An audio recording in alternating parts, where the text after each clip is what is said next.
Hey friends, welcome back to my channel. My name is Shauna, or you can call me Mismooncrystal, whatever vibes with you the most. Today I wanted to do a reading for this full moon and a lunar eclipse in Sagittarius. So this is some big energy, you guys. You probably already started to feel it and see it. It's going on around us. I really have just been the last week kind of, making sure to let everybody know to check themselves, because this can cause a lot of aggression with people around us. We're going to have things that happen that will trigger us. So it's like, okay, how are you going to react? What's that foundation that you built? Those belief systems that you built. How are you going to deal with this? Is this going to be a good thing or a bad thing? And so how we view these things is really going to determine where we go next. So for a lot of us, this week too, I had some trigger stuff going on. I don't know if y'all know it, but I have a pet pig. She's a piglet. She's only 2 months old. She's my mama pig's baby. But she got bit by a dog this week, and literally in the moment, at first I'm thinking, oh my Lord, she's gonna die.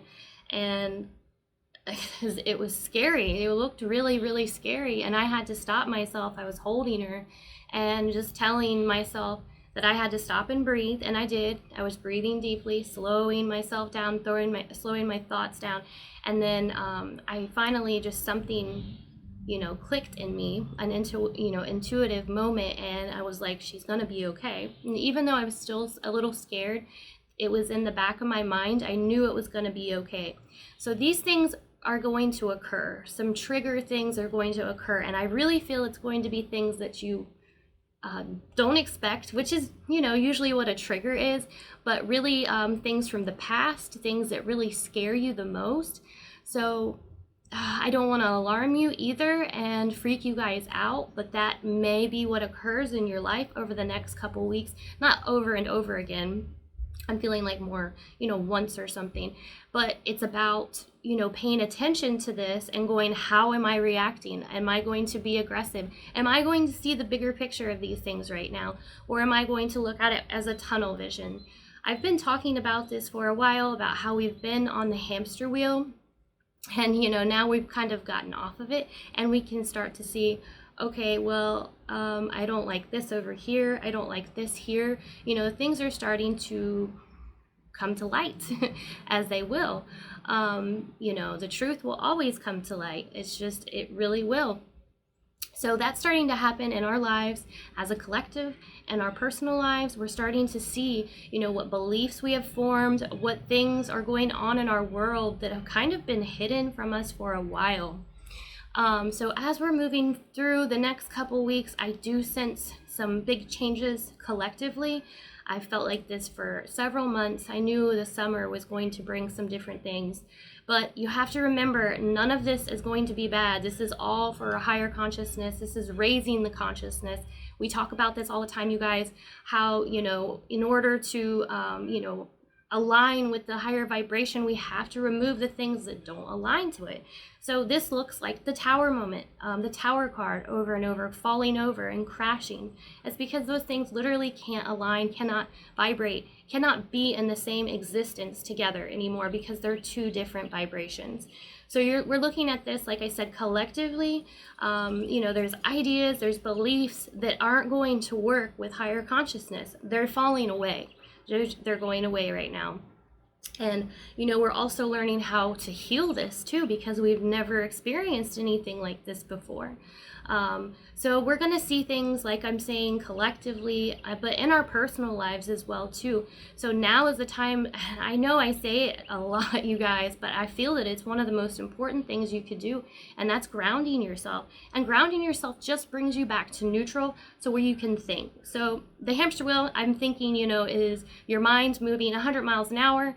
You're too worried about what's going to happen next, or what you have to do next to even see what is in front of you right this second.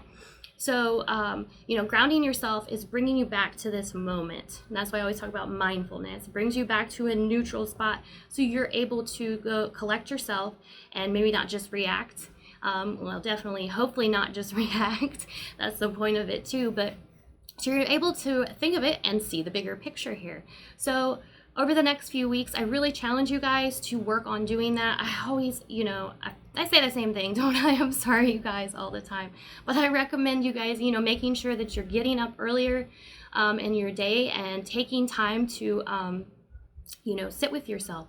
Be mindful if you drink coffee in the morning, you drink tea, you drink a smoothie, whatever it is, take time in the morning before you jump into your day to be with yourself and sit with your thoughts. Line your day up so it will be more flowing. If you kind of actually say some affirmations at the beginning of the day, you get it in your mind when you're sitting there, like, I'm gonna have a good day, everything's going to flow, I'm not going to stress, I'm going to remain grounded, those sort of things. You're telling your mind subconsciously these things. Eventually you're going to create new beliefs and thought patterns here where you're going to do that. Now, don't be upset if they don't happen right away. This takes a little bit of time, and we are undoing a lot of things from the past. So it takes a practice. It takes slowing down, and it takes time. So don't be hard on yourself. Don't think, oh, I didn't do it today, it's all messed up kind of thing. That's the opposite. You have to forgive yourself and move forward and keep trying. Like I said, this is a practice. It's not easy to do. There are days that I still don't do it. And when I do wake up and I don't take that time for myself, my day is crazy. Usually, like by 4 o'clock in the afternoon, I'm going, what happened? Like, I don't even know how the day ended at 4 here, and how I got here at 4 o'clock, and what did I do, and all this kind of stuff. So anyway, I do recommend taking that time. And like I said, mindfulness is our superpower. Rather than us reacting on old subconscious belief patterns and beliefs, we're able to take that moment and be able to shift and change. So say, you and your partner, when you talk, you always get into arguments every time. You don't want to get in an argument, but for some reason, every time you find yourself yelling and you're not sure why. So those are the moments that you want to be mindful, because you can make a new decision to go, I'm not going to get upset because I know where this leads. This is a karmic loop. I end up right back here over and over again. So to fix that, you have to make a different thought, or have a different thought in that moment. So, and once again, these things seem so simple, but they're so powerful. And I feel like that's why we've been distracted for so long, why certain people have kept us distracted, because when we see that the things that we can use, like I said, mindfulness is our superpower, when we can really understand these things, we're like, hey, this is actually easier than I thought, and I have a lot more control over myself and my life than I really thought in the first place. So I always recommend doing those things. I think it is very important. Excuse me, y'all. I've had a scratchy throat over the last 3 or 4 days, so I'm drinking lots of tea. But I hope you guys are doing good. I know there is a lot going on, and I am praying for every single one of you. I'm serious. At night, I make sure that I take time, I sit on my porch, and I just think about everything in the world, and I think about the collective, and really just how can we spread more love? How can we spread more peace? And a lot of times I'll just sit there and send it out to the world. And that's the other thing too, that it's really important that we have to work on ourselves. We have to take time to work on ourselves.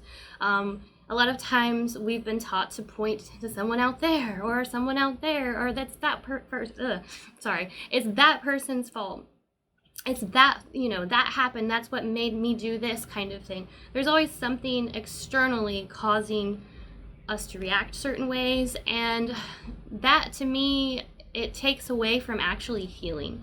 Because if we can realize it starts within us and start to heal that, then all that out there starts to change. Our reactions change, like I was just saying. The way we see things, our perspectives, the people around us perspective will change too. But once again, this doesn't happen overnight. This happens in the moments as you go through them. You have to have a practice to where you're slowing yourself down and training your mind basically to get into this habit of mindfulness and, grounding yourself and just taking time for yourself, really, in general. It is basically just self-care, which we've lacked for so long. So I did want to do a reading for you guys because I just kind of want to see what the energy is going to be.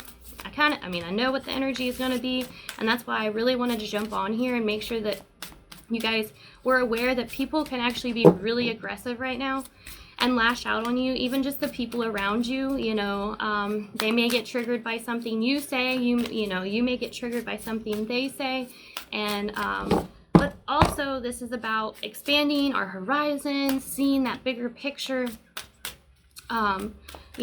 shining on the light on these like subconscious things that have been hidden for so long in our lives and collectively. A lot of big stuff that's going on, you guys. But it's all for your highest good, for our highest good. It is. It's all to create this higher consciousness, this better world. And I truly believe that. I know it doesn't seem that way. It seems like, things might be getting worse right now. I like this one. You are good enough. Full moon in Virgo. That's big. You are good enough. A lot of you are asking about how to, get your intuition to kind of come online and to tune into it more, to understand it. Well, you have to understand that you're good enough first. This is that self-love I'm talking about too. Taking care of yourself, taking time for yourself. This is going to be big, and I feel like that's spirit coming through and going, yes, take care of yourself over the next couple weeks, especially over the next couple days. You're very close to achieving your goal. I feel like that's happening as well too. But a lot of times when we're really close to getting the things that we desire, what we want, some things will start to happen. And that is like what I always talk about. We have to pull away, the things have to fall away that aren't aligning to, our desires, because they're on a different vibration. It is all to align us to that. So let's see what else comes out. I wanted to use the Moonology card. I always do it around the full moons and the new moons. I really like this deck actually though, a lot. I use it a lot, even when I'm channeling, doing the Akashic readings, a lot of times I use it, and it's just really good. What else do we have? What else do we need to know, Spirit? What does the collective need to know? What messages are coming through? Adjustments are required, and we are seeing that. The adjustments are removing the things that don't serve us. Adjustments might also be, like I'm saying, switching up your day, your routine a little bit. You may need to look over your day, like I'm saying, and go, do I really need this in my life? Should I love this. I just saw it. This was the next one too. Meditate and contemplate. I don't know what I was about to say. So that was the new moon in Pisces. So I really do like those. These are all about, like what I was just saying, taking a step back, taking care of yourself, loving yourself, knowing that you are good enough. You're all amazing, incredible, these powerful divine beings. And forever we've kind of been told that we're not, and now we're starting to understand that. Don't underestimate yourself. You have to start to trust yourself, I'm telling you. And when you actually start trusting yourself and trusting those little thoughts that come into your head, your life will start to flow more. You're going to fall into a flow, because that's spirit talking to you, telling you, okay, you can go this way or that way. When you trust those things, it really will change your life a whole lot. But I am seeing too that, and I feel this is true, that yes, keep going, keep moving forward. Good things are happening, but you may need to adjust a few things in your life just to get to that level. Take a look, make sure nothing is harming you. If something is harming you, then that needs to go. If that's in a relationship, I know we were talking about Venus retrograde and how a lot is going on in the, relationship department. There's exes coming back. There's relationships falling apart. And this is all just stuff that has to happen, because if the foundation was weak already, then it's not going to last. So it's better, to get that moving and get it out of the way so you can move forward to something better, something that aligns to you more. And then I like the meditate and contemplate too, because that's mainly what I talk about with mindfulness, taking that time, being mindful, taking mindfulness walks. That's one of my favorite things to do. I walk around the yard with my pigs and as I'm walking around, I literally try to look for things that I haven't seen before, or I'll like focus real deep on like a plant and just kind of like look at every detail. That's something I learned in yoga teacher training. My teachers were so amazing. They actually taught me a lot, and a lot of what I'm talking about right now. But we did that, and it's something that was so powerful, so simple, yet so powerful, that, you know, it really changed how I do things every single day. And, you know, when you're doing that, that's when when you're in the moment. That's why it is powerful, is because you can connect with spirit and hear spirit at that moment. If you're thinking about, you know, what you have to do later on today, then you're not going to be able to hear spirit in the moment. So it's about connecting back into now. It's about hearing what is going on, and you'll start to have intuitive downloads. You know, I know some of you feel like you're blocked as well too. I recommend moving in your body. Then you probably have an energetic block somewhere in your body, or a belief that's in there blocking you from, and it's probably that you're not good enough kind of thing. So working on these things will help you guys open that intuition, along with just help you to start to feel better as well too, and start to understand yourself more, love yourself more. And so that can go out to the rest of the world, because that's really the goal, for us to come together rather than be separated. I know that there's a lot of that going on right now, separation, but really just keep focusing on yourself and being loving, and that will pour out to the rest of the world. All right, my dear friends, thank you so much for watching. I hope you guys have a blessed week, and I appreciate y'all so much. Bye.